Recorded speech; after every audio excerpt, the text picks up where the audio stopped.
All right, thank you everybody for joining us in another episode of Bones and Stones. Today we are talking to Professor Andy Herries from La Trobe University. He is the sort of head of department there, and he runs a archaeomagnetics lab that does all kinds of chronological and archaeological analyses. Andy's been working in South Africa for 23 years, and we would like maybe him to just talk a little bit about his journey. Andy, if you want to maybe just briefly give us a rundown, how did you get involved in Southern African archaeology? And if you can maybe go over some of the timeline of sites that you visited and have worked at. Sure. Well, firstly, thanks for having me, guys. Yeah, I'm the head of department at La Trobe University in Australia, in Melbourne, but I am from England originally, and I did my undergraduate degrees at the University of Liverpool, my master's and my PhD. So my sort of specialty has always been in caves, mostly. I've been a caver since I was 17 years old, and that has very much drawn me to particular types of archaeology.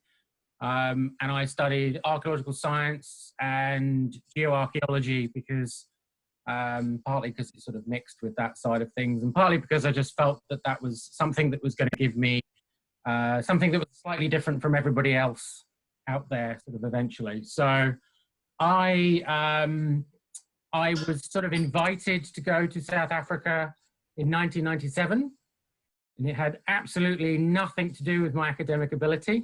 It was entirely because somebody wanted, well, Patrick Quinney, as he was then, now Patrick Randolph Quinney, and Anthony Sinclair wanted somebody that they could send down caves, and I think was relatively expendable, and explore caves at Makapansgat, because people had not really worked there for a while.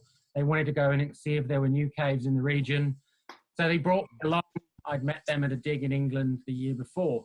So I started working with them at Makapansgat, and at that time I was actually fully enrolled to do a hominid paleobiology masters and become a hominid head measurer.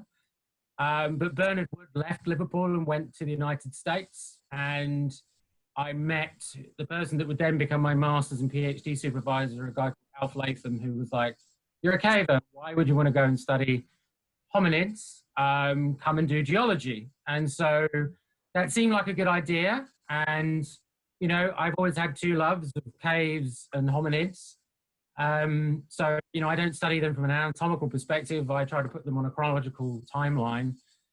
And, I'll admit that I did not, I didn't think that my PhD would end up being spinning rocks in liquid nitrogen to work out how old they were. It's not what you think of when you grow up with Indiana Jones and want to be an archaeologist. But, I couldn't turn down studying a world-class hominid site that everybody knew about. That opportunity was too much to give up. And, I was originally very determined to not do all my degrees at Liverpool in the one place. I generally always encourage students to go to different institutions to get more experience with different people in different places. But equally, if you get that opportunity, sometimes you just got to grab it with both hands. So yeah, I sort of worked on the British Field School there for a while and spent my time analysing the geology of the Makapan limeworks, but also doing excavations at the Cave of Halves, which is an Acheulean to Middle Stone Age site. And then that's the point I then actually met there was an American field school running there from Arizona State, being run by Kay Reed. And so I met them, and in the end, they offered me the opportunity to be a teaching assistant on that each year, and that sort of paid basically for my field work. So I'd go and do the teaching, teach people about caves, and I could sit there and take my paleomag samples and things at the same time. And a lot of it from that point on was just like a lot of things. It's just luck in some cases. It's being in the right place at the right time.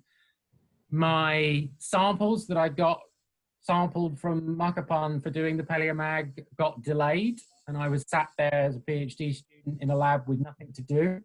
And it just so happened at that point, Tim Partridge, who worked at Stokefontein, asked my supervisor, my other supervisor, whether I'd be interested in doing the paleomaggots at Stokefontein. In actual fact, I think my supervisor said, well, it will cost you $20,000 or Andy can do it. And so Tim sent me the samples for Stokefontein, and suddenly I was doing Stokefontein. And then suddenly I was doing, Kevin Cargnadal invited me to do stuff at Gondolin, and then I was doing Gondolin. And then I had another weird thing where I met some other people, and I suddenly found myself working at sort of Middle Stone Age sites doing other things. So I think sort of in the end, something like 40% of what I actually did during my PhD time ended up in my thesis, and there was a whole lot of things. So I worked at Cebudu and places like that, and I got interested in the Middle Stone Age.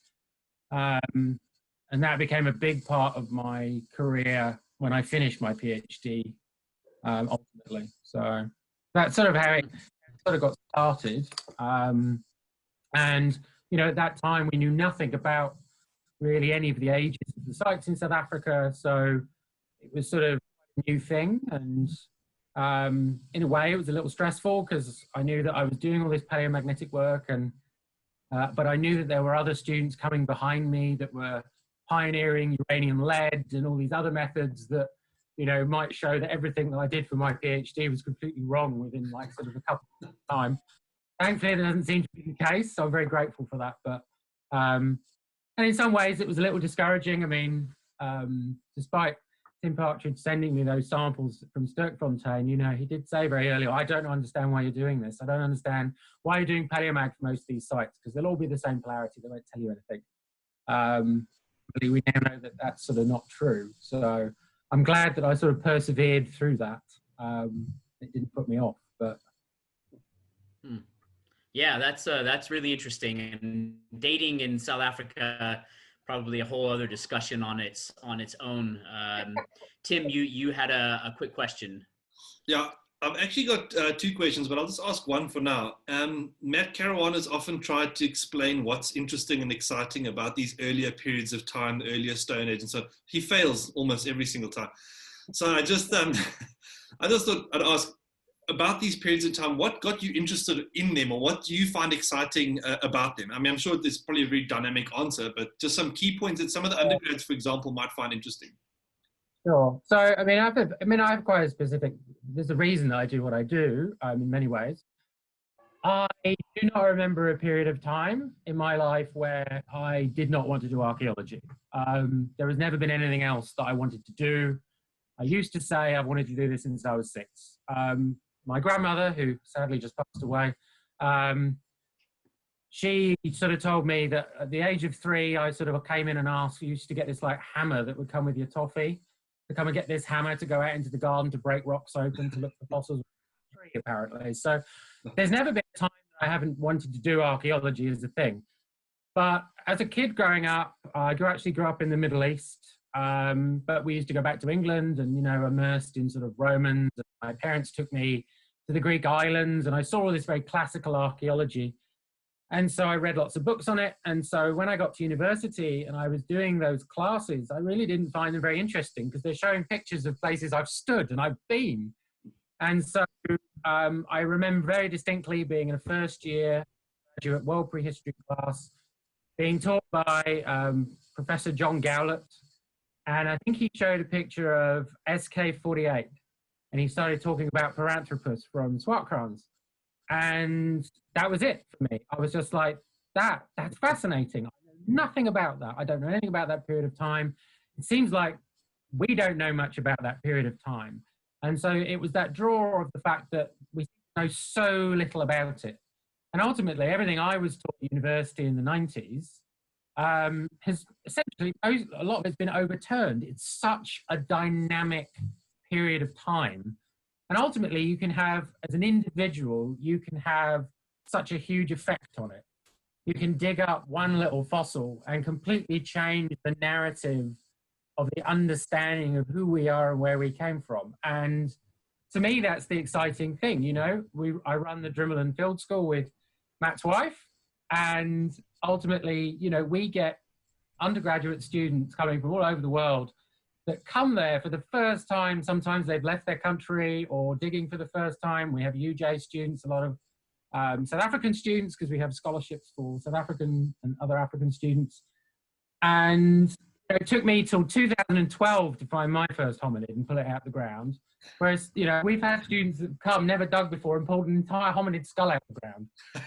And it can be the most complete thing that's ever been found. And that's just, you know, amazing. And the reason I do that is because, you know, that's partly an influence. Obviously, we're all influenced by our mentors through time.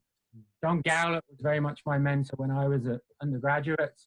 And then Kay Reid, you know, that thing of running a field school. I very much run the field school the way that they did there, because I think it was such a fantastic experience for me. It's a real eye-opener, and you can change people's perspectives. You know, the way I approach and excavate sites and run sites very much comes from, you know, working with Curtis Marion at Pinnacle Point. It's a sort of funny thing that I may have gone to one institution, and I may have been postdocs at various others, but I've been taught by these people all over the world.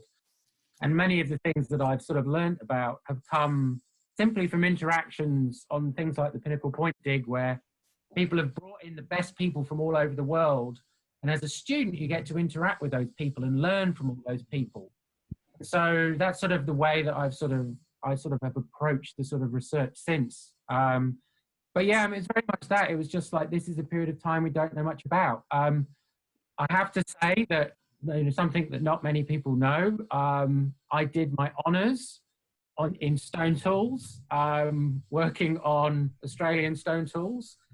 My honours made me realise that stone tools wasn't for me. So, and in part that's just because the reason that chronology is appealing to me is because it's a big picture question. It's a broad thing of taking all these sites and putting them together to try and see how they fit together.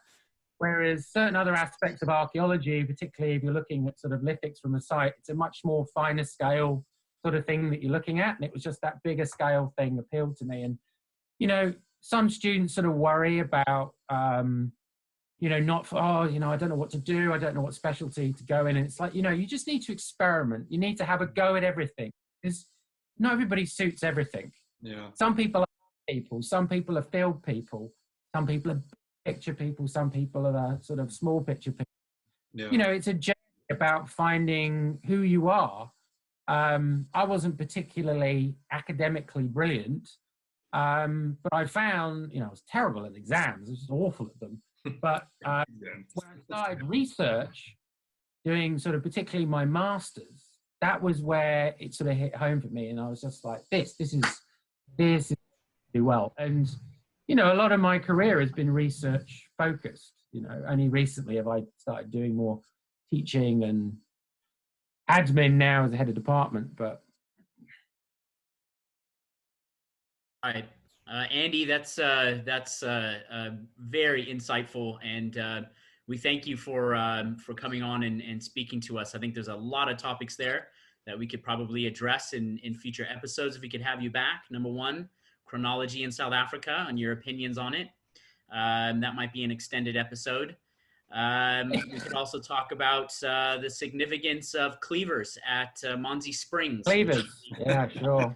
Cleavers. In my recent talk. So but anyways, thanks. I mean, it's sort of like when I know that, you know, sort of everyone's always giving Matt stick about sort of, you know, why are you interested in the Acheulean? But, you know, in the defense, all I will say is that, you know, have sort of large cutting tools. When it comes to stone tools, they're not really my thing, but there's something just iconic about hand axes. There's something that's always drawn you to it. When we used to do field working up at Makapan, you know, and you'd find one of these things, it was just, everyone lifted, and it was always just... All right, yes. Awesome, Andy. Okay, thanks for talking to us. We really enjoyed it, and yeah, we'll be probably asking you back on very soon. Not a problem, anytime. Thank you. Thank you too much, Andy.